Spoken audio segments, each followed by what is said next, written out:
آپ کے علم میں ہوگا کہ اس وقت دنیا کی کل آبادی سمجھی جاتی ہے 6 ارب یعنی 600 کروڑ. اس میں کم سے کم 120 کروڑ مسلمان ہیں امت مسلمہ.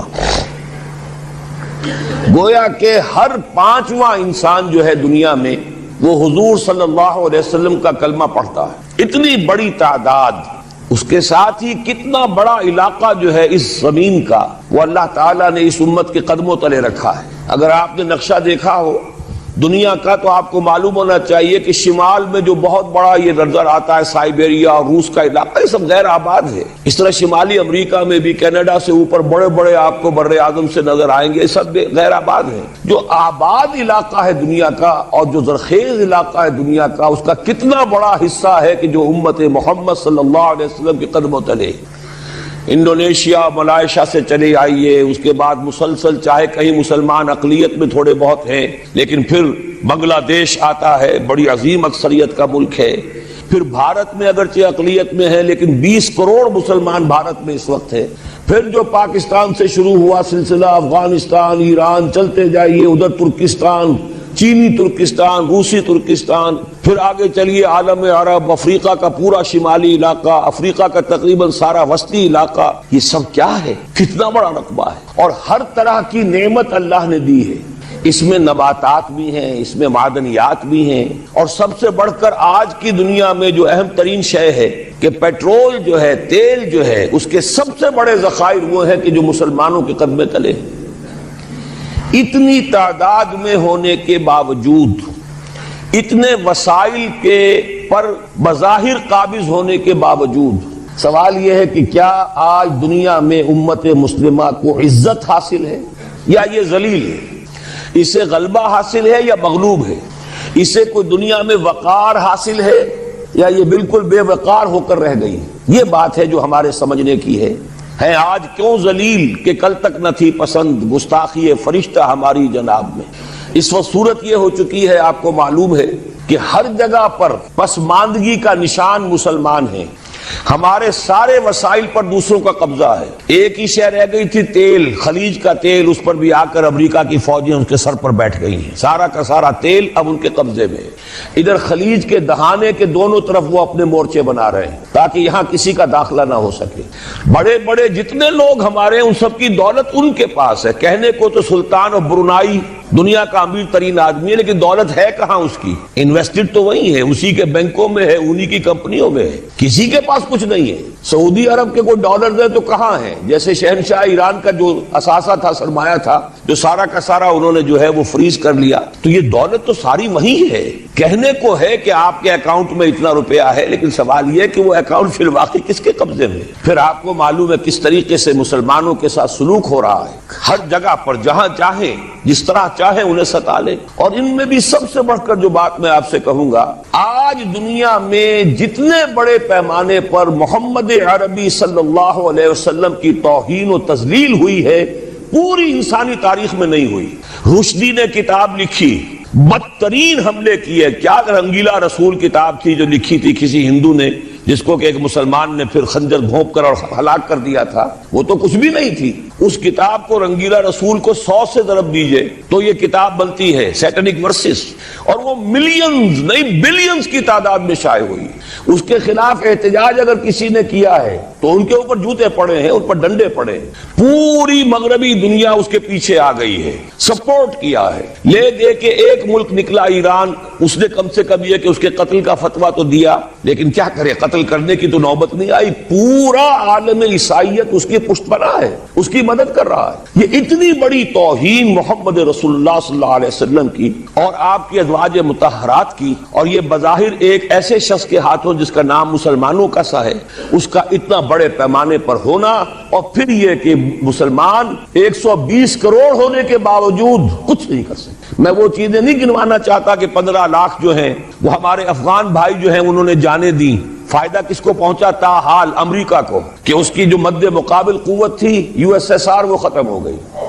اسی طریقے سے جو کچھ کشمیر میں ہو رہا ہے، ہماری بے ہمیتی، بے غیرتی کا عالم یہ ہے. ہم کچھ اندر خانے تھوڑی بہت کو مدد کر کے سمجھتے ہیں کہ ہم نے فرض ادا کر دیا، جبکہ فرض تو یہ ہونا چاہیے تھا کہ ہم براہ راست اعلان کرتے اور انڈیا کو الٹیمیٹم دیتے کہ سٹاپ دس بزنس، یا یہ کہ پھر ہم سے جنگ ہے، جنگ کا نتیجہ تو پھر اللہ جس کو چاہے دے گا۔ اگر انسان اللہ تعالیٰ پر اعتماد رکھتا ہو، توکل رکھتا ہو، اپنے موقف کی حقانیت پر بھی اسے یقین ہو، تو کم من فئۃ قلیلۃ غلبت فئۃ کثیرۃ، تاریخ میں ہمیشہ ہوتا آیا ہے کہ چھوٹی قوتیں جو ہیں ان کو غلبہ اللہ نے عطا کیا ہے بڑی قوتوں پر، لیکن بے غیرتی کا عالم یہ ہے، بے حمیتی کا عالم یہ ہے، زبانی کلامی ہم سے بڑا ہمدرد کوئی نہیں مسلمانان کشمیر کا، جس لیڈر کو دیکھو بڑھ چڑھ کر بیان دے گا، لیکن عملاً ہم کیا کر رہے ہیں؟ یہ ساری صورتحال جو میں نے آپ کو بتائی ہے، ویسے تو اب یہ کہ اگر اس میں ایک خاکہ سا میں نے آپ کے سامنے رکھا ہے، اس میں رنگ بھروں تو ظاہر ہے کہ پورا گھنٹہ اسی میں لگ جائے گا، لیکن جو اس کا اصل لب لباب ہے وہ یہ ہے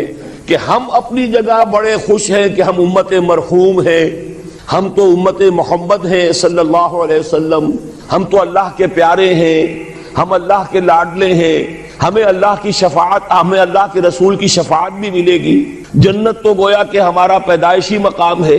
یہ سارے جو بھی ہمارے ذہنوں کے اندر ہیں خیالات، اور یہ جو ہمارے من گھڑت عقائد ہیں، آپ سوچئے کہ جب ہم جو آبجیکٹیو کنڈیشنز ہیں، گیون کنڈیشنز ہیں، جو سامنے کے حالات ہیں، ان سے جب تقابل کرتے تو معاملہ بہت مختلف ہے۔ یہ کیوں ہے؟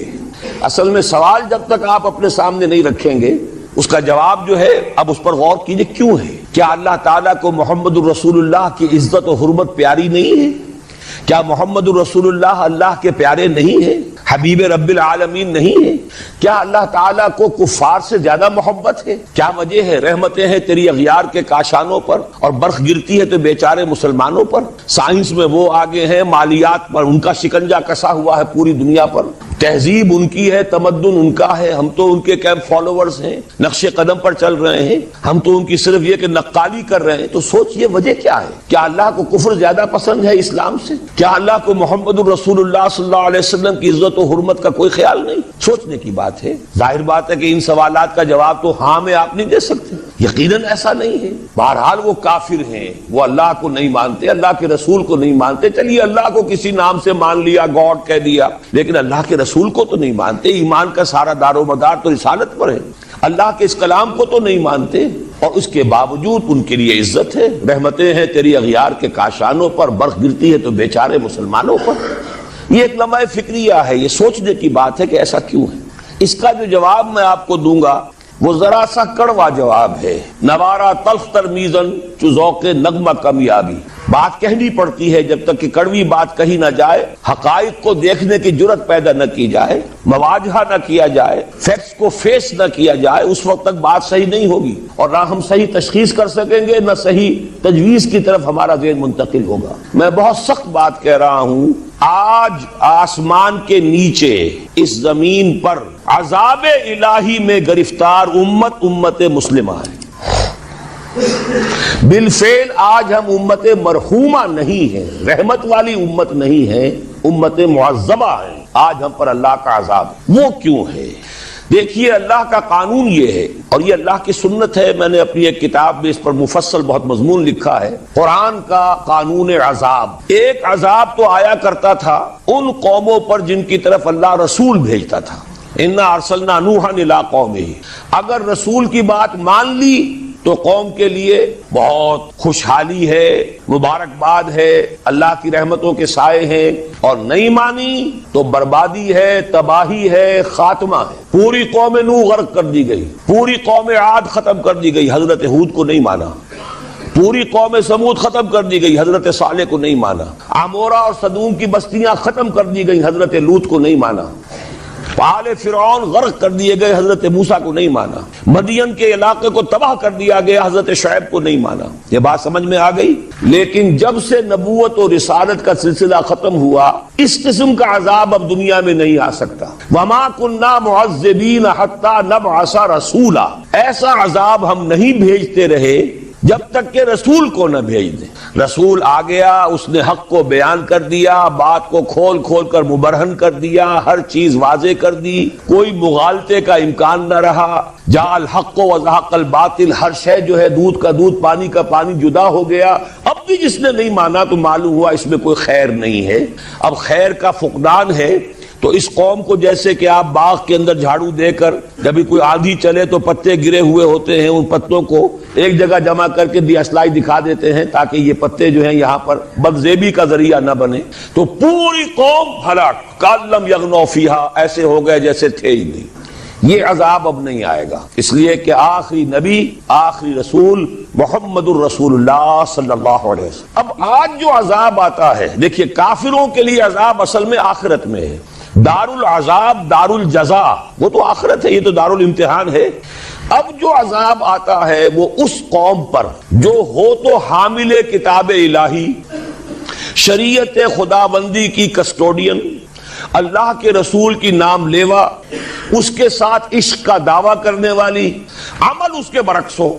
حالانکہ اللہ نے اگر اسے وہ مقام دیا، اللہ نے اس کی طرف رسول بھیجا اور اسے رسول کے امتی بننے کا شرف عطا کیا، اسے اپنا کلام دیا، کتاب دی، اسے اپنی شریعت دی، تو کس لیے دی؟ تاکہ اس پر خود بھی عمل کریں، اسے دوسروں تک بھی پہنچائیں۔ وہ گویا کہ اس روئے ارضی پر وہ امت، وہ قوم اللہ کی نمائندہ قوم ہوتی ہے، ریپرزنٹیٹو ہوتی ہے۔ اے انسانوں، ہمارے پاس ہے تمہارے خالق اور مالک اور پروردگار کا قانون، ہمارے پاس ہے اس کی ہدایت، ہمارے پاس ہے اس کی کتاب، ہمارے پاس ہے اس کے رسول کا اسوہ، آؤ ہماری طرف، ہمیں جانچو، ہمیں پرکھو، ہمیں دیکھو، ہم واقعتاً اسی کتاب کے مطابق چل رہے ہیں نا، دیکھ لو ہم جو کہتے ہیں وہی کرتے ہیں نا۔ وہی بات تو نہیں ہے کہ لما تقولون ما لا تفعلون، کبر مقتا عند اللہ ان تقولوا ما لا تفعلون۔ آؤ دیکھو ہم نے اس کتاب کے مطابق، اللہ کی ہدایت کے مطابق کیسا اچھا معاشرہ بنایا ہے، کیسا انصاف ہے، کیسا امن ہے، کیسا بھائی چارہ ہے، کیسی اخوت ہے۔ آؤ دیکھو ہمارے ہاں تقسیم دولت کا نظام کتنا صحیح ہے۔ ایسا نہیں ہے کہ کوئی جو ہے اسے دولت کی بدہضمی ہو رہی ہو اور کوئی وہ ہے کہ جو بھوکا مر رہا ہو، ایسا نہیں ہے۔ دیکھو ہمارے ہاں انسانی شرافت، انسانی عزت، انسانی کے ساتھ ہی کتنا بڑا علاقہ جو ہے اس زمین کا وہ اللہ تعالیٰ نے اس امت کے قدموں تلے رکھا ہے۔ اگر آپ نے نقشہ دیکھا ہو دنیا کا تو آپ کو معلوم ہونا چاہیے کہ شمال میں جو بہت بڑا یہ نظر آتا ہے سائبیریا اور روس کا علاقہ، یہ سب غیر آباد ہے۔ اس طرح شمالی امریکہ میں بھی کینیڈا سے اوپر بڑے بڑے آپ کو بر اعظم سے نظر آئیں گے، یہ سب غیر آباد ہے۔ جو آباد علاقہ ہے دنیا کا اور جو زرخیز علاقہ ہے دنیا کا، اس کا کتنا بڑا حصہ ہے کہ جو امت محمد صلی اللہ علیہ وسلم کے قدموں تلے۔ انڈونیشیا، ملائیشیا سے چلے آئیے، اس کے بعد مسلسل چاہے کہیں مسلمان اقلیت میں تھوڑے بہت ہیں، لیکن پھر بنگلہ دیش آتا ہے، بڑی عظیم اکثریت کا ملک ہے۔ پھر بھارت میں اگرچہ اقلیت میں ہے لیکن 20 کروڑ مسلمان بھارت میں اس وقت ہے۔ پھر جو پاکستان سے شروع ہوا سلسلہ، افغانستان، ایران، چلتے جائیے ادھر ترکستان، چینی ترکستان، روسی ترکستان، پھر آگے چلیے عالم عرب، افریقہ کا پورا شمالی علاقہ، افریقہ کا تقریباً سارا وسطی علاقہ، یہ سب کیا ہے؟ کتنا بڑا رقبہ ہے، اور ہر طرح کی نعمت اللہ نے دی ہے۔ اس میں نباتات بھی ہیں، اس میں معدنیات بھی ہیں، اور سب سے بڑھ کر آج کی دنیا میں جو اہم ترین شے ہے کہ پیٹرول جو ہے، تیل جو ہے، اس کے سب سے بڑے ذخائر وہ ہیں کہ جو مسلمانوں کے قدمے تلے ہیں۔ اتنی تعداد میں ہونے کے باوجود، اتنے وسائل کے پر بظاہر قابض ہونے کے باوجود، سوال یہ ہے کہ کیا آج دنیا میں امت مسلمہ کو عزت حاصل ہے یا یہ ذلیل ہے؟ اسے غلبہ حاصل ہے یا مغلوب ہے؟ اسے کوئی دنیا میں وقار حاصل ہے یا یہ بالکل بے وقار ہو کر رہ گئی؟ یہ بات ہے جو ہمارے سمجھنے کی ہے آج کیوں ذلیل کہ کل تک نہ تھی پسند، گستاخی فرشتہ ہماری جناب میں۔ اس وقت صورت یہ ہو چکی ہے، آپ کو معلوم ہے کہ ہر جگہ پر پسماندگی کا نشان مسلمان ہے۔ ہمارے سارے وسائل پر دوسروں کا قبضہ ہے۔ ایک ہی شے رہ گئی تھی، تیل، خلیج کا تیل، اس پر بھی آ کر امریکہ کی فوجیں ان کے سر پر بیٹھ گئی ہیں۔ سارا کا سارا تیل اب ان کے قبضے میں۔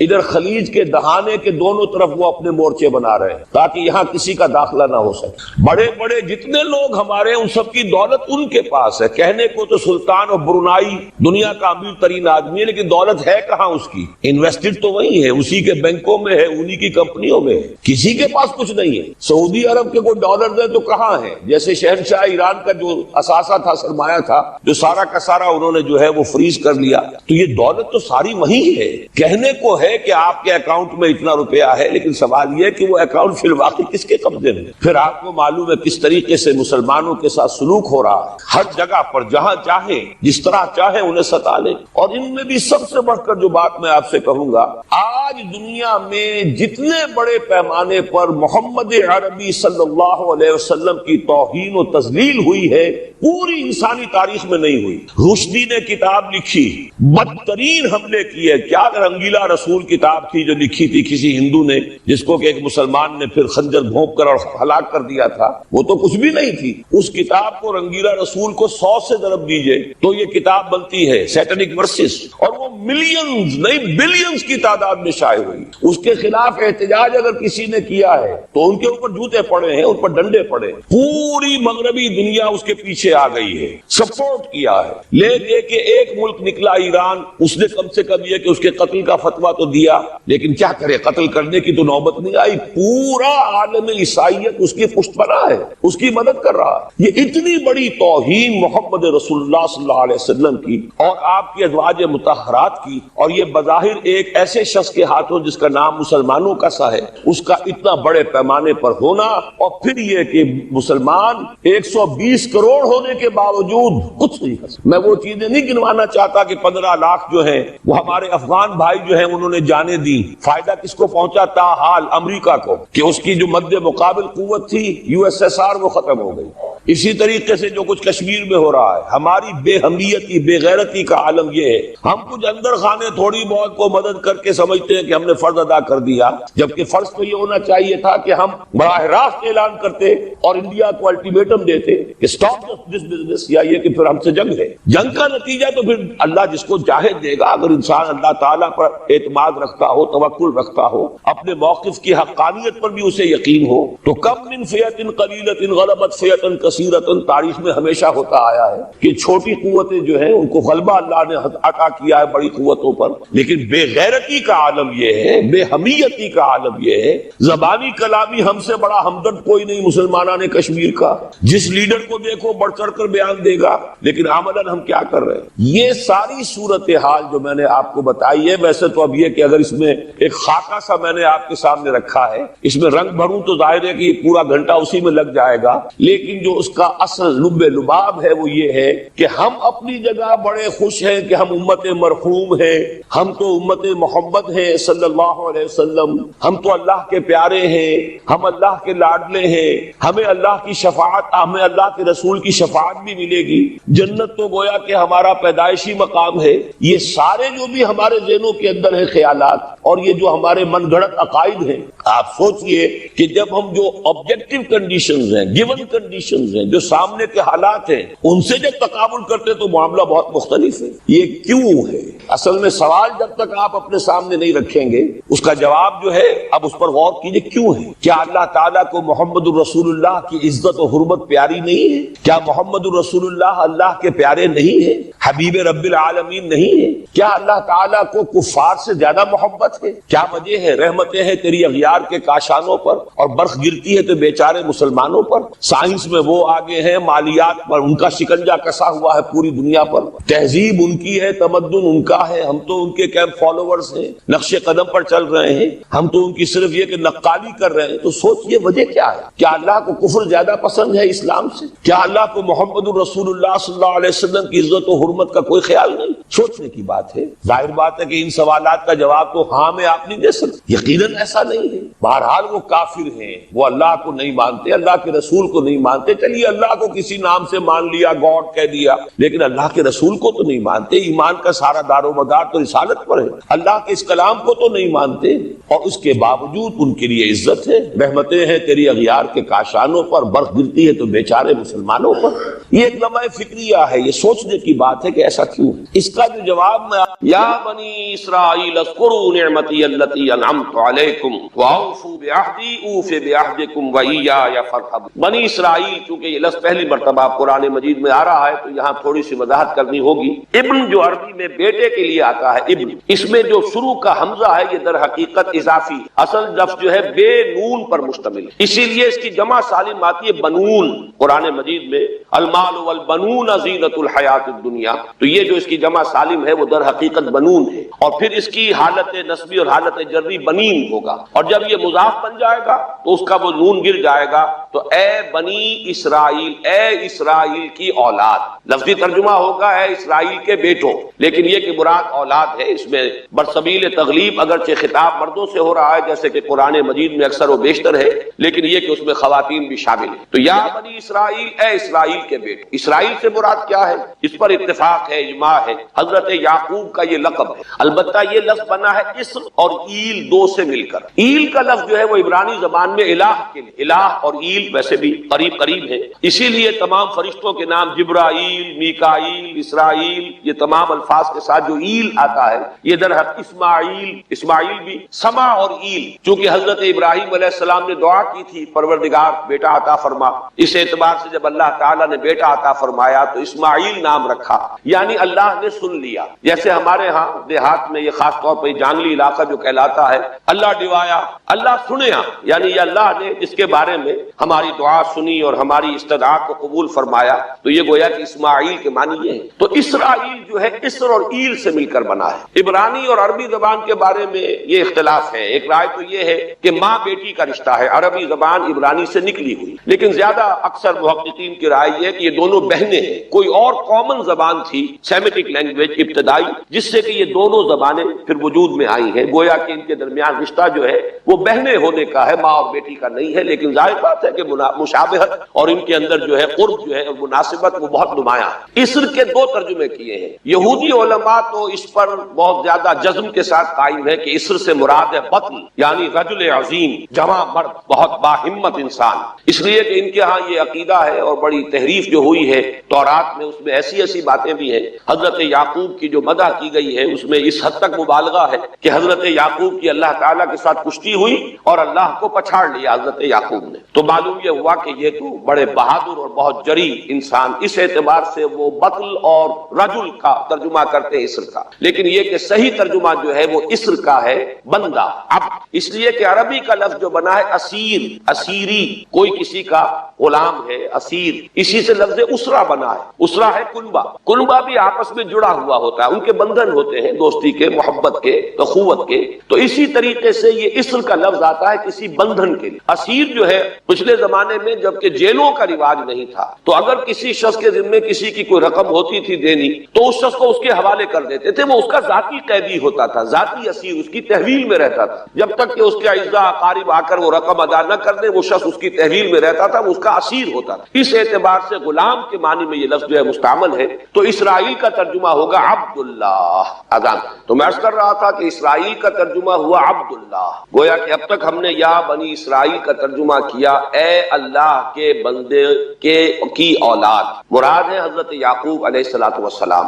حضرت یعقوب حضرت اسحاق کے بیٹے، حضرت اسحاق حضرت ابراہیم علیہ السلام کے دوسرے بیٹے ہیں۔ حضرت ابراہیم کو پہلا بیٹا اللہ نے عطا فرمایا اسماعیل، اسی لیے میں عرض کر چکا ہوں سما اور ایل سے مل کر بنا ہے، جو دعا کی تھی انہوں نے اس دعا کا پہلا جواب جو ملا ہے اللہ تعالیٰ کی طرف سے، اس کی مقبولیت کا جو ظہور ہوا وہ حضرت اسماعیل کی شکل۔ پھر یہ کہ حضرت سارہ کو بھی اللہ تعالیٰ نے اولاد دی اور حضرت اسحاق پیدا ہوا۔ اس وقت یہ جو بشارت دی گئی ہے قرآن مجید میں متعدد مقامات پر آگے چل کر آئے گا کہ حضرت سارہ کے ہاں بھی اولاد ہونے کی جو بشارت حضرت ابراہیم علیہ السلام کو فرشتے دینے آئے تھے، اسی میں یہ بھی تھا کہ نہ صرف یہ کہ تمہیں ایک بیٹا عطا ہوگا بلکہ اس کے بعد پوتا بھی عطا ہوگا، گویا کہ ایک بہت جلیل القدر پوتا۔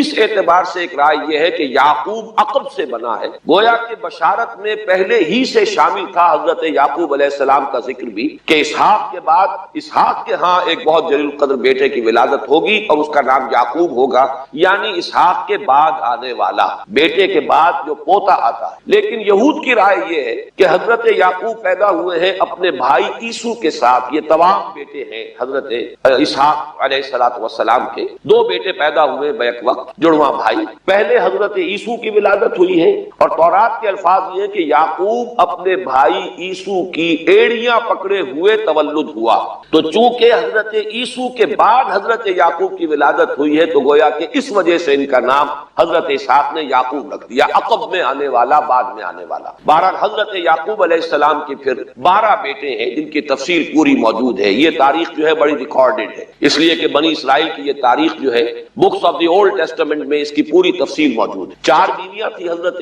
یعقوب علیہ السلام کی، جن سے 12 بیٹے ہوئے، 3 بیویوں سے 10 بیٹے تھے، اور سب سے چھوٹی بیوی سے 2 بیٹے تھے، حضرت یوسف اور بنیامین، اور ان دونوں سے حضرت یعقوب علیہ السلام کو بڑی محبت تھی۔ حضرت یوسف سے چونکہ یہ تاریخ شروع ہوتی ہے اس اعتبار سے کہ انہیں ان کے بھائیوں نے کنویں میں ڈالا، پھر اللہ تعالیٰ نے وہاں سے ان کے نکلنے کا سامان کیا، پھر مصر پہنچایا، پھر مختلف مراحل سے گزار کر انہیں وہاں ایک بہت اونچی پوزیشن تک پہنچایا۔ تو حضرت یوسف علیہ السلام سے اس اعتبار سے ان کی تاریخ شروع ہوتی ہے۔ 1906 قبل مسیح میں حضرت یوسف علیہ السلام کی پیدائش ہے، جہاں تک صحیح اندازہ کیا جا سکا ہے۔ یوں سمجھیے کہ آج سے تقریباً 4000 سال قبل یہ حضرت یوسف کی پیدائش ہے، اور حضرت یوسف پڑ پوتے ہیں حضرت ابراہیم کے۔ ان میں اگر آپ 200-250 سال کا اور اضافہ کریں تو آج سے کوئی 4,2500 سال قبل کی شخصیت بنتے ہیں حضرت ابراہیم علیہ السلام۔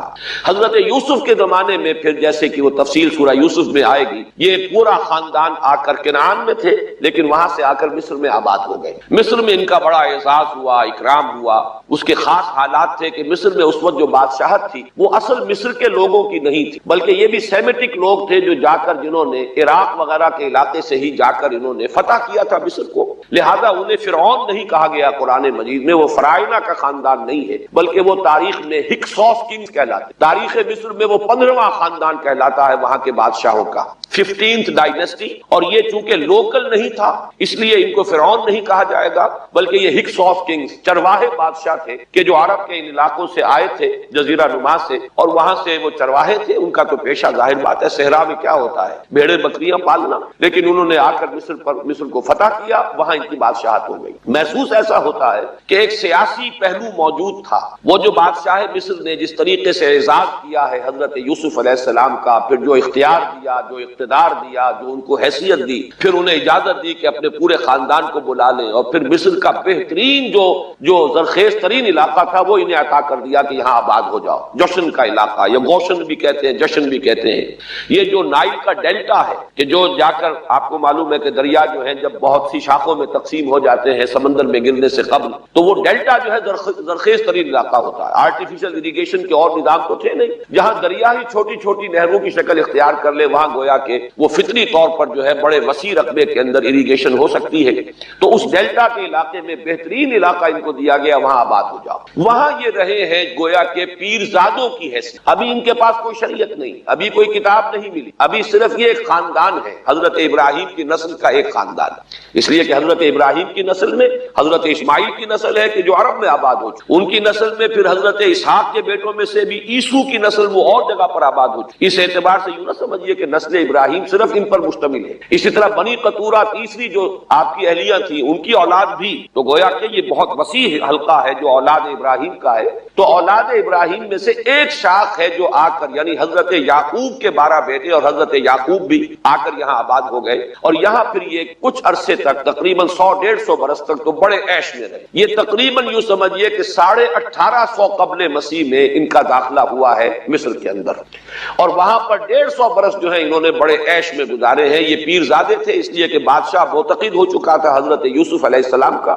اگرچہ یہ تو ثابت نہیں ہوتا کہ وہ ایمان لایا ہو حضرت یوسف علیہ السلام پر، اس کا کوئی ثبوت نہیں، لیکن معتقد تھا، اور ان کی نیکی کا، پارسائی کا، شرافت کا، ذہانت کا، صلاحیتوں کا اعتراف پوری قوم کو تھا، جس طریقے سے کہ انہوں نے اس ملک کی جو نیا ہے اس کو جس طرح پار لگایا ہے، وہ شدید ترین قحط کا جو ایک دور آیا اس میں سے، اور جتنا بہترین انتظام کیا اس کی بنا پر ان کی صلاحیتوں کے سب معترف ہیں۔ تو وہ 130 برس کی عمر میں غالباً ان کا انتقال ہوا ہے، اور 80 برس تک انہوں نے مصر پر گویا کہ جو سب سے زیادہ با اختیار شخص وہاں تھا بادشاہ کے بعد، بادشاہ اپنی جگہ پر تھا، لیکن یہ کہ جو بادشاہ کے بعد سب سے زیادہ با اختیار شخصیت تھی وہ حضرت یوسف کی تھی، 80 برس۔ اس عرصے میں، اور پھر یہ 150 برس جو میں نے عرض کیا ہے کہ اس میں یہ خوب پھلے پھولے، ان کی اولاد جو ہے وہ کثرت کے ساتھ پھیلی، لیکن اس کے بعد وہاں پھر ایک انقلاب آیا۔ اس انقلاب کو آپ کہیں گے جیسے کہ مختلف ممالک میں آتا ہے، اب سنز آف دی سوائل جو اس ملک کے رہنے والے تھے، اصل آبادی قبطیوں کی، انہوں نے بغاوت کی اور ہکسوس کنگز کو نکال دی، وہ خاندان ختم۔ جب وہ چلے گئے تو جو ہکسوس کنگز کے یہ گویا کہ بہت ہی منظور نظر تھے، اور یہ مراعات یافتہ طبقہ تھا بنی اسرائیل کا، حضرت یعقوب کی اولاد کا، اب ان پر عتاب شروع ہوا، اب ان کا زوال زوال آیا تو یوں سمجھیے کہ تقریباً 400 برس اس کے بعد ان کے بڑی ہی شدت کے اور بڑی سخت غلامی کے رفتہ رفتہ اس میں شدت پیدا ہوتی گئی ہے. لیکن یہ ہے کہ یہ 400 برس اس لیے کہ پھر 1300 قبل مسیح میں 550 برس بعد پھر ان کا ایکسوڈس ہوا ہے مصر سے. جب حضرت موسیٰ علیہ السلام کو اللہ تعالیٰ نے مبعوث فرمایا، پھر حضرت موسیٰ علیہ السلام ان کی نجات کا ذریعہ بنے اور پھر مصر سے لے کر وہ انہیں نکلے ہیں. معجزانہ انداز میں ہی سمندر کو پھاڑ کر ان کے لیے اللہ نے راستہ بنایا ہے. قدم قدم پر معجزوں سے ان کی تائید کی ہے. کھانے پینے کے لیے صحرائے تیہ میں کچھ نہیں تھا تو من و سلوہ دیا ہے. پانی پینے کے لیے نہیں تھا تو ایک ضرب سے چٹان میں سے 12 چشمے جو ہے اللہ تعالیٰ نے بہا دیے کہ 12 قبیلے ہیں آپس میں لڑے نہ.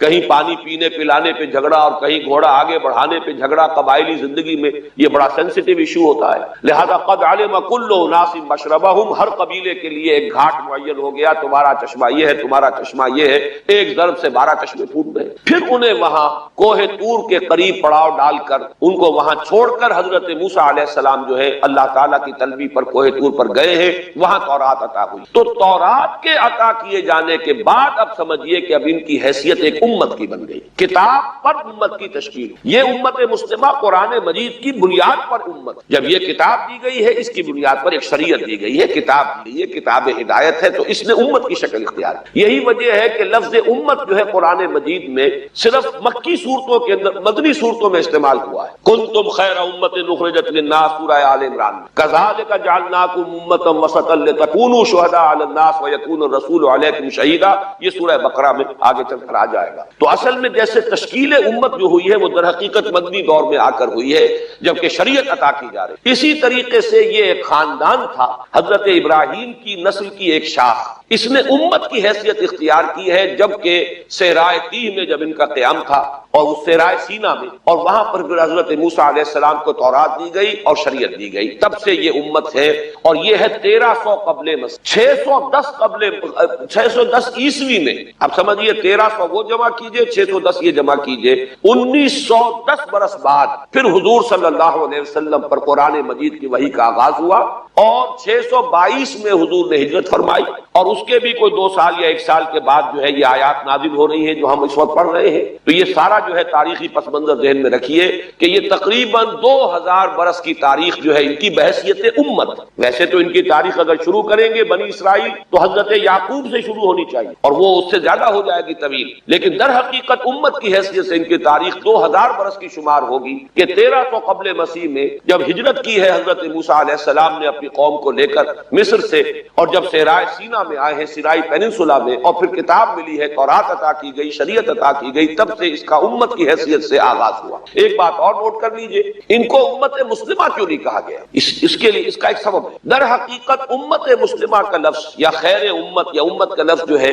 اس موجودہ امت کے لیے اس لیے استعمال کیا گیا ہے کہ یہ امت کسی ایک نسل پر مشتمل نہیں. یہ امیین اس کے نیوکلیس ہے، لیکن یہ کہ ہر نسل کے لوگ اس میں آ کر شامل ہوئے ہیں، ہر قوم جو ہے اس میں آ گئی ہے. اس لیے اس کا نام جو ہے وہ صفاتی ہے، امت مسلم. لیکن چونکہ یہ سابقہ امت مسلمہ ایک ہی نسل پر مشتمل ہے. حضور صلی اللہ علیہ وسلم سے پہلے کسی نبی اور کسی رسول کی بعثت اس کی قوم سے باہر نہیں ہوئی. کسی ایک خاص قوم کی طرف بعثت ہوئی ہے، کسی خاص علاقے کی طرف بعثت ہوئی ہے. بعثت عمومی علاقہ فتح الناس یہ صرف محمد الرسول اللہ صلی اللہ علیہ وسلم کی امتیازی شان ہے. وما ارسلناک الا کافۃ للناس بشیرا ونذیرا. اس اعتبار سے ان کا جو ہے اس میں علم گویا کہ بنی اسرائیل ہی ہے کہ جو برقرار رہا ہے، اے اسرائیل کی اولاد.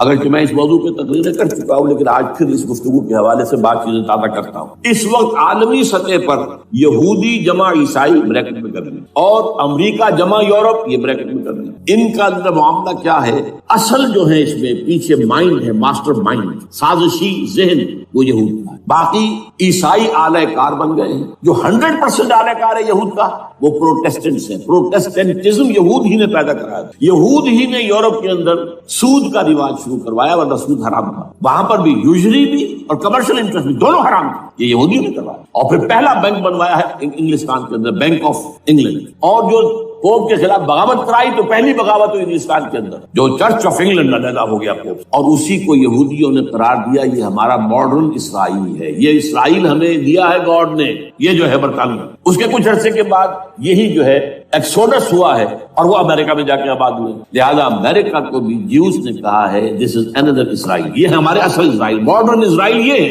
اس لیے کہ جو انہیں وہاں پر اقتدار حاصل ہوا ہے، جو قوت حاصل ہوئی ہے، جس قدر دولت انہوں نے وہاں جمع کی ہے، وہاں کے جس طریقے سے جکڑ لیا ہے حکومتوں کو، فرنگ کی رگے جہاں پنجائے یہود میں ہے. ٹھیک 100 سال پہلے علامہ اقبال یہ مشاہدہ کر کے آ گئے تھے یورپ میں، اور کون دیکھنے والا تھا کہ وہاں کیا ہو رہا ہے، بیہائنڈ دی سین کیا ہے، سامنے کیا ہے، پردے کے پیچھے کیا ہے. فرنگ کی رگے جہاں پنجائے یہود میں. اس وقت فرنگ کا امام تھا برطانیہ، یہ وہ سلطنت تھی جس پر سورج کبھی غروب نہیں ہوتا تھا. آج وہ فرنگ کا امام امریکہ.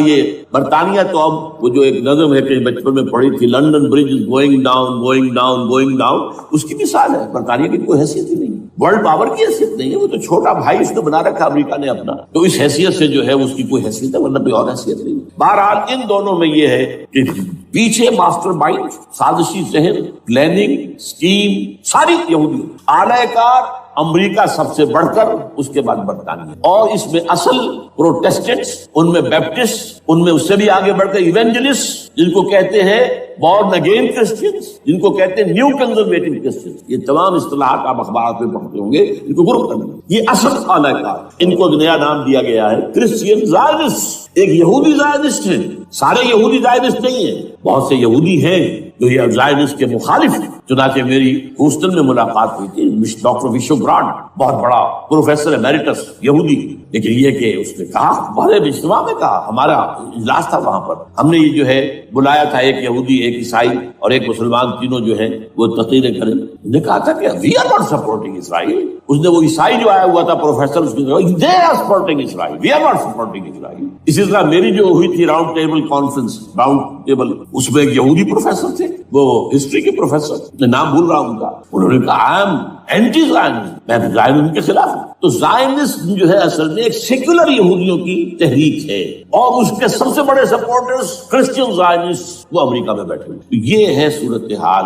یہ جان لیجئے کیتھولکس جو ہیں یہ اتنے پرو یہودی نہیں ہیں. اب رفتہ رفتہ وہ بھی اس کے اندر آ کر شامل ہو گئے. یورپ جو ہے زیادہ کیتھولکس، رومن کیتھولکس کا یہ بھی آپ نے جملہ پڑھ سنا ہوگا کہ یہ جو ترکی جو ہے ہمارا ملک، یہ جو کوشش کرتا رہتا ہے گھسنے کی یورپین یونین کے اندر. تو ایک دفعہ جان شراک نے کہا تھا، بڑا پیارا جملہ تھا، Why doesn't Turkey understand that we are a Christian club؟ یہ ہماری جو یونین ہے یورپین، یہ تو کرسچین کلب ہے، وہ مسلمان ہے، وہ کس وجہ سے آنا چاہتا ہے بندہ، کیوں تو خود داخل ہونا چاہتا ہے؟ Why doesn't Turkey understand that we are a Christian club؟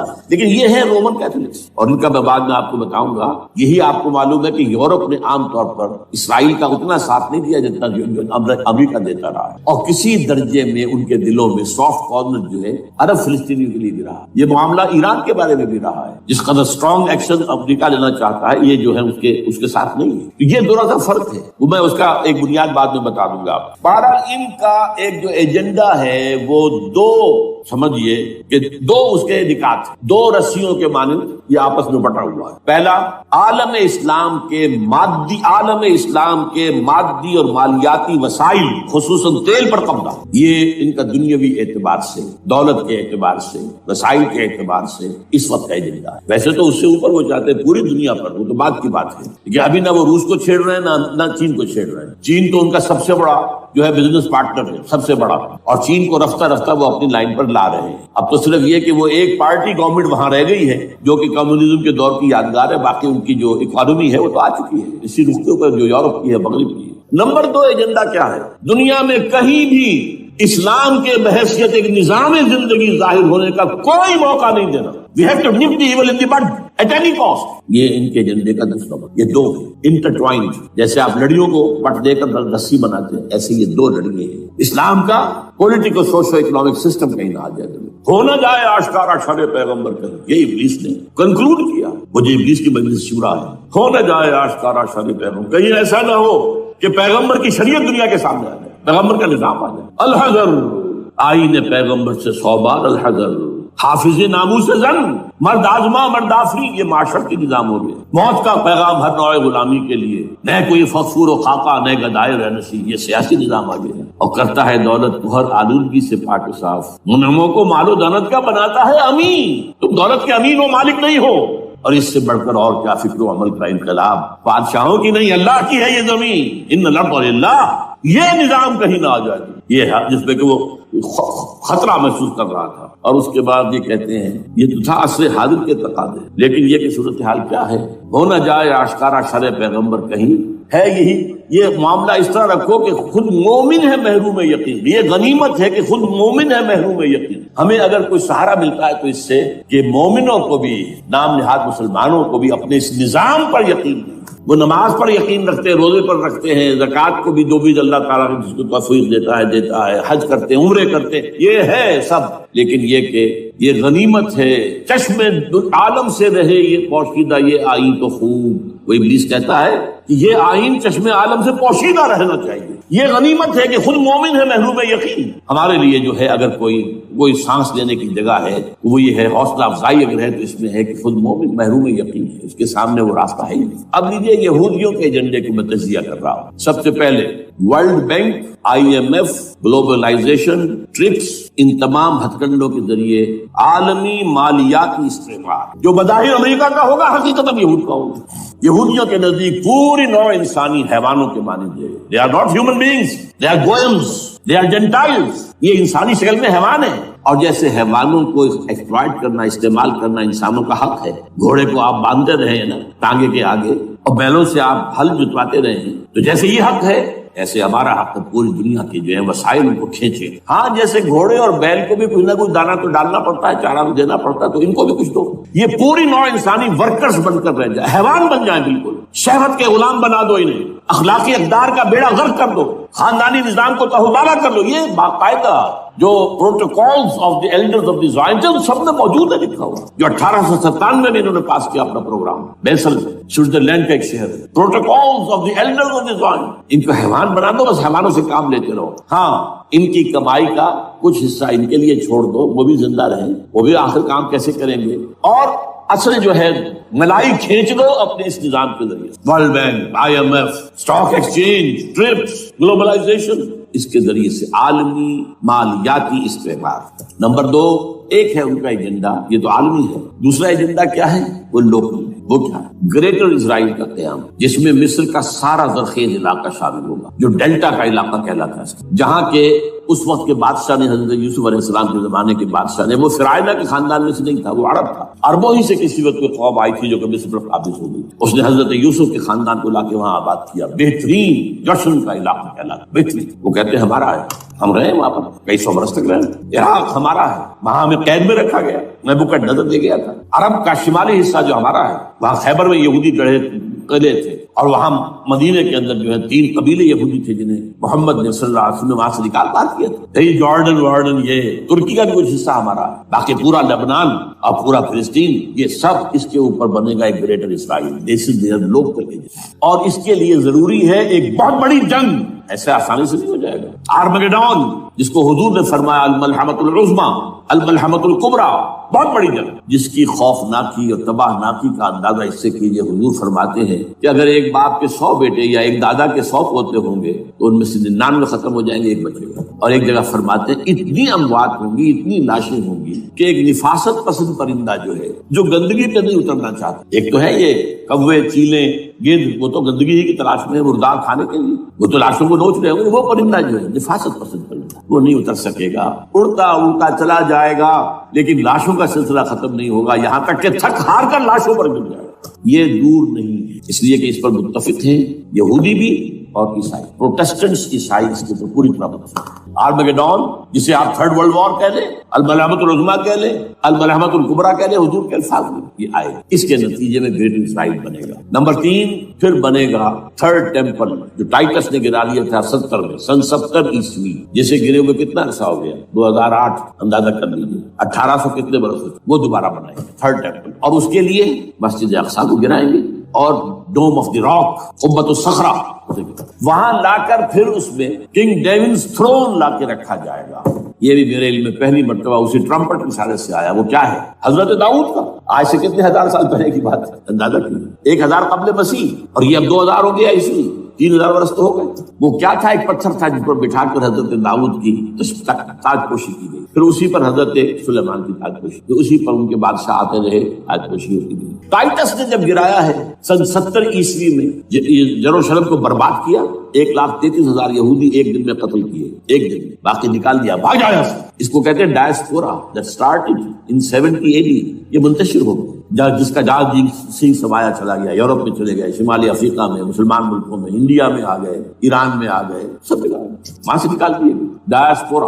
بہرحال وہاں سے وہ ٹائٹس وہ پتھر لے گیا، وہ روم میں لے گیا، روم سے کسی طرح وہ آئرلینڈ پہنچ گیا۔ آئرلینڈ پیور کیتھولک ملک ہے، آپ کو معلوم ہے، اور وہاں پر پروٹیسٹنٹس کی اور کیتھولکس کی جنگیں ہوتی رہتی، کبھی بھی شیعہ سنی مسلمانوں کی اس طور سے خانہ جنگی نہیں ہوئی ہے جیسے کہ وہاں ان دو عیسائیوں میں کیتھولکس اور پروٹیسٹنٹس میں ہوتی ہے۔ وہ رومن کیتھولک ملک ہے۔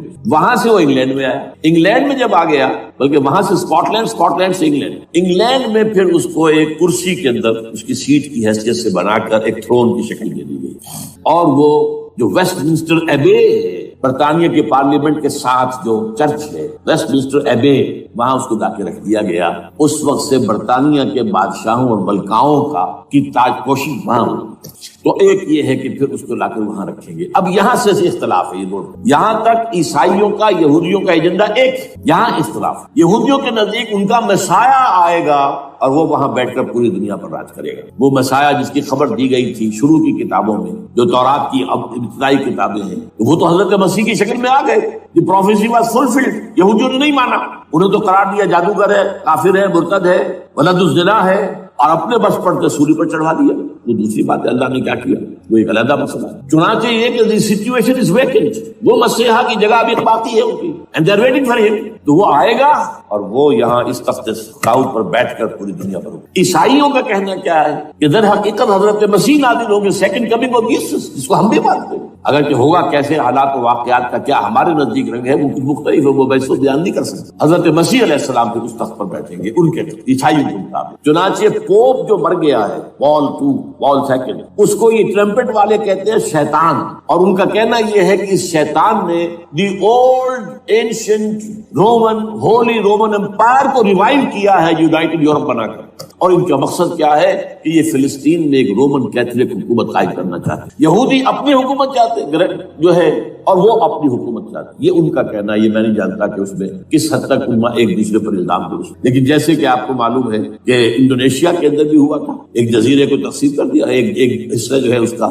وہ رومن کیتھولک ریاست بن گیا۔ شاید نائجیریا میں بھی اس طرح کا معاملہ ہوا ہے تھوڑے علاقے کے اندر، وغیرہ وغیرہ۔ تو یہ ہے، لیکن بہرحال یہ ان کا۔ عیسائیوں کا معاملہ کیا ہے، میں نے جیسا کہ بتایا کہ یہ تو اس ایجنڈے کے اندر متفق ہے، اور عیسائی بھی ورلڈ ڈومینیشن، مالیاتی جو ہے استعمار، اس کے لیے کوشاں ہے، لیکن ان کے نزدیک حضرت عیسیٰ ابن مریم آئیں گے علیہ الصلوۃ والسلام، اور وہ حکومت کریں گے۔ اس پورے ڈرامے کا اسکرپٹ پورا یہودیوں کا لکھا ہوا، اور انہی کی سازش اس پورے ڈرامے کے پیچھے۔ البتہ بظاہر اس ڈرامے کا بڑا کیریکٹر جس سے آپ ہیرو کہیں وہ امریکہ ہے، اور اس کے تابع یورپ بھی ہے۔ یہ ہے عالمی سطح پر معاملہ اس وقت۔ ویسے میری 2 کتابیں جو ہے اس پر کتابچے ہیں، 4 سال پہلے میں نے اسی مقام پر 2 تقریریں کی تھی، ایک موجودہ عالمی حالات اور اسلام کا مستقبل، وہ دوسرا حصہ جو میں اس وقت نہیں چھیڑ رہا، ہوگا کیا اصل، جس میں یہ ہے کہ کہیں اسلامی ریاست قائم ہو، خلافت کا نظام قائم ہوگا کہاں ہوگا یہ میں نہیں کر رہا۔ حضرت مہدی کا ظہور ہوگا، وہ آئیں گے عرب کے، پھر یہ ہے کہ وہ جو گریٹر اسرائیل کے خلاف جہاد ہوگا، اور اللہ کرے گا کہ رفتہ رفتہ یہ ممالک جو ان سے لے لیے جائیں گے، یہاں تک کہ بالآخر ایک یہودی اعلان کر دے گا میں ہوں مسیح، جس کو کہ عیسائی بھی کہتے ہیں اینٹی کرائسٹ، اور یہ کہتے ہیں یہ بیپٹسٹ بھی کہ اینٹی کرائسٹ جو ہے وہ یہودی ہوگا، جبکہ کچھ عرصے پہلے بہت بڑا پروپیگنڈا ہوا تھا کہ اینٹی کرائسٹ جو ہے، دجال جو ہے، وہ تو مسلمان ہوگا، نہیں، لیکن وہ کہتے ہیں کہ ہوگا یہودی ہوگا، اور پھر اس یہودی کو قتل کریں گے حضرت مسیح، دی ریئل مسیح، اصل مسیح جو اٹھا لیے گئے درمیان میں، وہ آئیں گے، اور ان کے ہاتھوں دجال بھی قتل ہوگا، اور پھر مسلمانوں کے ہاتھوں ایک ایک یہودی قتل، پھر ایک عالمی اسلامی ریاست قائم ہوگی حضرت مسیح کے ہاتھوں، اور وہاں پر حضرت مسیح ایک حدیث میں آتا ہے 40 برس تک پوری دنیا پر حکومت کرے۔ بہرحال یہ دوسرا پکچر ہے جو ہمارے سامنے، میں اس وقت کی تفصیل میں نہیں جا رہا، جو ان کے سامنے پکچر ہے وہ میں نے آپ کو بیان کیا۔ اب اس میں تجزیہ کیجئے افغانستان پر حملے کا اصل سبب جو میں نے 2 بتایا نا، 2 لڑیاں ہیں ان کے ایجنڈے کی، ایک اسلام کہیں ظاہر نہ ہو جائے، اسلام کا نظام ظاہر نہ ہو جائے، اور ایک مسلمانوں کے مالیاتی خاص طور پر تیل کے وسائل پر قبضہ۔ اب افغانستان میں کیا ہوا ہے، یہ سارا معاملہ تھا اسلام کا راستہ روکنے کہ یہاں تو اسلام ایک شکل دکھا رہا ہے اپنی، اور اگر انہیں موقع مل گیا یہ تو ایک ایسی ویلفیئر اسٹیٹ قائم کر دیں گے، زکوٰۃ کا نظام قائم ہو جائے گا تو اعلیٰ ترین ویلفیئر اسٹیٹ قائم ہو جائے گا، اور اگر یہاں پر جو ہے یہ ساری سزائیں نافذ ہو گئی، معاشرہ کرائم فری ہو جائے گا۔ لوگوں میں محبت ہوگی، مساوات ہوگی، اور یہ کہ عام لوگوں کے لیے ویلفیئر ہوگا، اور یہ سامنے نظام آ گیا تو پھر ہمارا یہ نظام کیپٹلزم یہ کہاں رہے گا؟ اس کو تو منہ چھپانے کی جگہ نہیں ملے گی۔ لہذا افغانستان پر حملے کا اصل موٹو یہ ہے۔ البتہ یہ ساتھ ہی یہ بھی تھا کہ افغانستان کے راستے سے سینٹرل ایشین اسٹیٹس جو ہیں ان سے پائپ لائنیں لا کر اور وہ پھر کہیں گوادر کے آس پاس سمندر تک لائے جائے تاکہ ہم وہاں کے جو ہے ڈرین کر سکیں جو تیل اور گیس کے ذخائر ہیں سینٹرل ایشین اسٹیٹس کے اندر جو مسلمان اسٹیٹس ہیں، تو اس کے لیے راستہ جو ہے وہ لینا چاہتے تھے افغانستان سے۔ اب وہ جہاں تک افغانستان کا تعلق ہے وہ تو ان کے قبضے میں ہے، جب چاہے کر لیں۔ اب پاکستان کا معاملہ جو تھا وہ جیسا کہ میں نے کہا کہ اس کا راستہ وہ رک گیا جبکہ انہیں واپس جانا پڑ گیا، لیکن انہوں نے افغانستان میں کوشش کی طالبان کے زمانے میں۔ یونیکول جو ہے ان کی سب سے بڑی جو ہے کمپنی ہے، اس نے مذاکرات کیے، وہ دیکھ کر حیران رہ گئے کہ یہ ان پڑھ، یہ ملے ملاٹے جو ہیں یہ تو بڑے ٹف بارگینر ہیں۔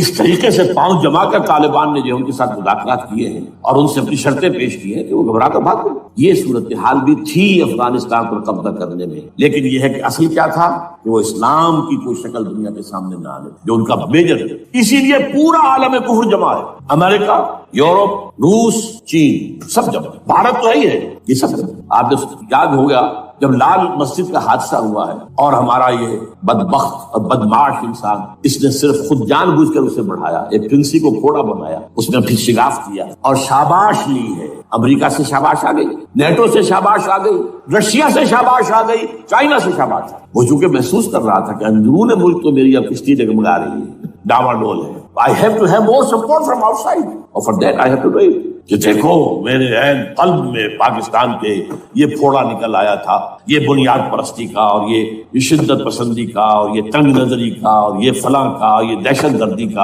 اور میں نے دیکھو کیسے اس میں چیرا دیا، کتنے لوگوں کو ختم کر دیا۔ اچھا اس میں یہ بھی ذہن میں رکھیے کہ افغانستان کے بارے میں یہودیوں کے علم میں ہے کہ حضور کی حدیثیں کیا ہے۔ حضور کی حدیث ہے یخرج من خراسان رایات سود، رایات سود، خراسان کے علاقے سے کالے جھنڈے لے کر فوجیں چلیں گی، لا يردها شيء، کوئی طاقت ان کو رخ نہیں موڑ سکے گی، حتی تنصب بإیلیا، یہاں تک کہ وہ آ کے بیت المقدس میں جھنڈے گاڑ دیں۔ دے نو اٹ، یہ جان لیجیے یہ لوگ پڑھے لکھے لوگ ہیں۔ میں آپ کو ایک واقعہ سناتا ہوں، جب 1967 میں یہودیوں کو فتح ہوئی بہت بڑی اور پورا یروشلم اب ان کے قبضے میں آ گیا، ایسٹ یروشلم جو کہ ابھی جارڈن کے قبضے میں تھا، تو جب موشے دایان تھا وہ کانا وہ داخل ہوا فاتح کی حیثیت سے، تو اس کے ساتھ ایک ربائی تھا بہت بڑا، چیف ربائی یہودیوں کا بہت بڑا عالم، اور وہ رو پڑا تھا تو فتح کا وقت، خوشی کا، رویا۔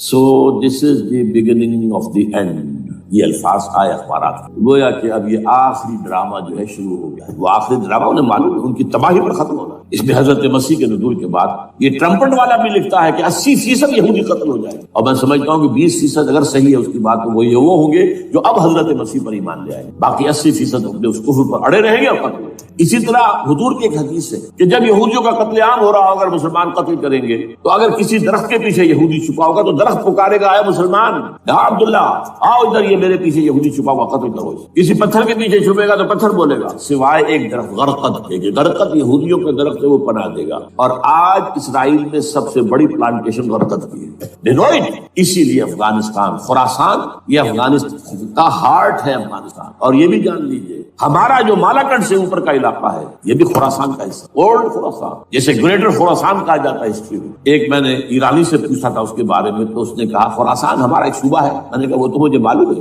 جس کا دارالخلافہ مشہد ہے اور یہ ان کا مقدس شہر ہے، وہ تو اسے مکے کی طرح سمجھتے ہیں۔ بہرحال میں نے کہا میں پوچھ رہا ہوں پرانا خراسان بزرگ، تو خراسان بزرگ کا انہوں نے بتایا پورا افغانستان اس میں شامل، اور پھر یہ اسٹیٹس جو ہیں سینٹرل ایشین اسٹیٹس اور ایران کا ایک حصہ اور پاکستان کا ایک حصہ، یہ جو مالاکنڈ کا، اور یہ بڑی معنی خیز بات ہے کہ وہی مالاکنڈ سے تحریک چلی ہے جو اصل تحریک ہے طالبان پاکستان، وہ سوات سے تھے۔ بہرحال اس وجہ سے اس پہلو سے یہ جو ہے افغانستان پر حملے کا سب سے بڑا سبب وہ تھا۔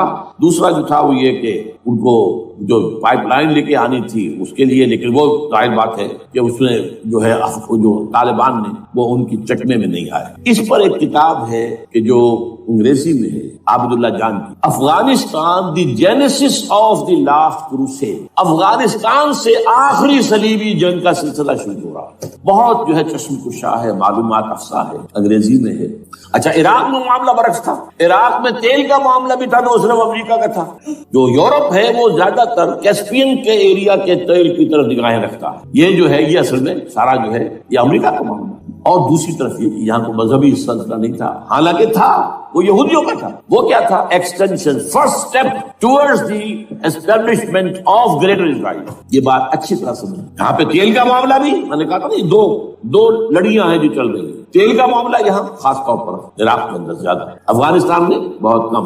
لیکن یہ کہ یہاں پر بھی جو اصل ہے بیہائنڈ دی سین، جو اصل چیز کیا ہے کہ گریٹر اسرائیل کے قیام کی طرف پہلا قدم. میں یاد دلاتا ہوں آپ کو کہ فرسٹ گلف وار ہوئی تھی جس میں عراق کا بھرکس نکال دیا گیا. اس کے اختتام پر کہا تھا شوارز کرافٹ جو ان کا کمانڈر ان چیف تھا الائڈ فورسز، اس نے صاف کہا تھا، مجھے آج تک ایک لفظ یاد ہے، we fought this war for the protection of Israel. اور اب جو ابھی ہوا معاملہ، جب صدام گرا ہے، اس کا مجسمہ بھی گرا ہے، تو اس کے بعد وہ شخص، وہ بدبخت، وہ خبیث جو ابھی پڑا ہوا کومے میں، شیرون نے کہا تھا ان قریب عراق پر ہماری حکومت ہوگی. اور اس سے پہلے تو ہم صرف عراق میں سے یوفریٹس تک کا علاقہ مانگتے تھے، دریائے فرات تک کا. اب ہمارا مطالبہ یہ ہے کہ ہم تو در حقیقت دجلہ تک جائیں گے، دجلہ، تاکہ پورا کا پورا جو فرٹائل جو دو آبا ہے دجلہ اور فرات کے درمیان کا بہترین علاقہ، وہ سارا ہمارے پاس. اس سے آپ اندازہ کر لیجیے کہ یہ دونوں چیزیں جو ہیں دونوں جگہ موجود ہیں. وہاں مذہبی زیادہ ہے افغانستان کا، لہذا یہاں بہت بڑی جو ہے کولیشن بن گئی. عراق میں تو وہ کولیشن نہیں بن سکی، یورپ بھی ساتھ نہیں آیا، یورپ بھی ساتھ نہیں آیا، America had to go it alone, اسے کرنا پڑا. زیادہ سے زیادہ کوئی ٹوکن آسٹریلیا کا کوئی ٹوکن معاملہ جو ہے برطانیہ کا کچھ شاید ٹوکن ٹائپ جو ہے وہی یہ کامن ویلتھ پرانی جو ہے چلی آ رہی ہے، اس میں شاید کینیڈا کا، باقی تو کوئی. یہ جو آل ورلڈ کولیشن بنی تھی وہ افغانستان کے خلاف کیوں ہے؟ یہاں سے اسلام کی ریسرجنس کا اندیشہ ہے. یخرج من خراسان رایات سود لا یردها شیء حتی تنصب ایلیا. حضور کے زمانے میں ایلیا جو ہے وہ کن کے قبضے میں تھا؟ عیسائی. اس کے بعد ہمارے قبضے میں آیا، لیکن پھر کروسیڈرز نے ہم سے لے لیا تھا، اور 88 برس وہ عیسائیوں کے پاس میں، 1099 عیسوی سے لے کر 1187 تک. اب پھر یہود کا قبضہ ہے. پہلے عیسائیوں کا تھا، اب یہود کا. اب ان سے لینا واپس، پہلی مرتبہ بھی عرب نہیں لے سکے تھے، کھونے والے عرب تھے، واپس لینے والا کرد تھا صلاح الدین ایوبی رحمۃ اللہ. اب بھی کھونے والے عرب ہیں. مصر اور شام اور اردن تینوں کا مقابلہ کیا اس نے، اسرائیل نے، اور قبضہ کیا پورے ویسٹ بینک پر، گولان ہائٹس پر، سینائی پیننسولا پر، اور یہ کھو دیا ہم نے اپنے ہاتھ سے. اور اب بھی عربوں میں تو کوئی دم نہیں، کوئی جان نہیں. ان کو عیاشیوں نے، دولت مندی نے بالکل تباہ و برباد کھوکھلا کر کے رکھ دیا. بہرحال یہ جو چیزیں میں نے آپ کو بتائی ہیں یہ تو وہ پلانز ہیں جو سب شیاطین جن و انس کے پروگرام ہیں. وہ جیسے کہ کبھی کہا تھا خمینی صاحب نے، شیطان بزرگ، دی گریٹسٹ سیٹن امریکہ. اصل میں امریکہ اور اس کے پیچھے حقیقت میں یہود، سامنے امریکہ پیچھے یہود. بالفعل کیا ہوگا یہ تو پھر اللہ ہی جانتا ہے کیا ہوگا. وَمَكَرُوا وَمَكَرَ اللَّهُ. کافر اپنی چالیں چلتے ہیں، اللہ اپنی چال چلتے. اور سَنَسْتَدْرِجُهُم مِّنْ حَيْثُ لَا يَعْلَمُونَ وَأُمْلِي لَهُمْ إِنَّ كَيْدِي مَتِينٌ. اے نبی آپ گھبرائیں نہیں، ہم ان کافروں کو رفتہ رفتہ وہاں سے لے آئیں گے جہاں سے آپ کو بھی، جہاں انہیں احساس تک نہیں ہوگا کہ یہ تو گرفت میں آ رہے ہیں، ٹریپ ہو رہے ہیں. اور ابھی ذرا میں انہیں ڈھیل دے رہا ہوں. میں املی لہم ان قیدی متین، میری چال بہت مضبوط. وہ اللہ کیا کرے گا وہ میں نے آپ کو بتایا، جھلک دکھا دی ہے. انشاءاللہ اسی علاقے میں پاکستان اور افغانستان، اور اس کا ہارٹ ہوگا یہ پشتونستان، سرحد اور مشرقی افغانستان مل کر پشتونستان. پشتون اسی مشرقی اس میں پاکستان کا مغربی صوبہ ہے، شمال مغربی سرحدی صوبہ. یہ ہارٹ اور پھر پاکستان اور افغانستان انشاءاللہ یہی ہوگا. اور پھر یہ کہ یہاں سے فوجیں جائیں گی جو حضرت مہدی کی حکومت جمائیں گی عرب کے اندر. عربوں میں جان نہیں ہے کہ وہ مہدی کی حکومت کو جما سکتے. یخرج ناس من المشرق یؤتون للمہدی یعنی سلطانی. مشرق کی طرف کے کسی ملک سے فوجیں آئیں گی جو مہدی کی حکومت قائم کرے. عربوں میں دم نہیں. بہرحال ہوگا کیا وہ میں نے کہا کہ یہ تو اللہ کے ہاتھ میں ہے. اب یہ کہ کرنا کیا چاہیے، یہ ہے میری تقریر کا آخری حصہ. دیکھیے ذوالفقار مرزا نے جو کچھ کہا اور سید قائم علی شاہ، میں خوشائند سمجھتا ہوں کہ طالبانائزیشن اور ہے، اسلامائزیشن اور ہے. ٹھیک ہے، چلیے آواز مکی اور مدی. طالبانائزیشن کے اندر کچھ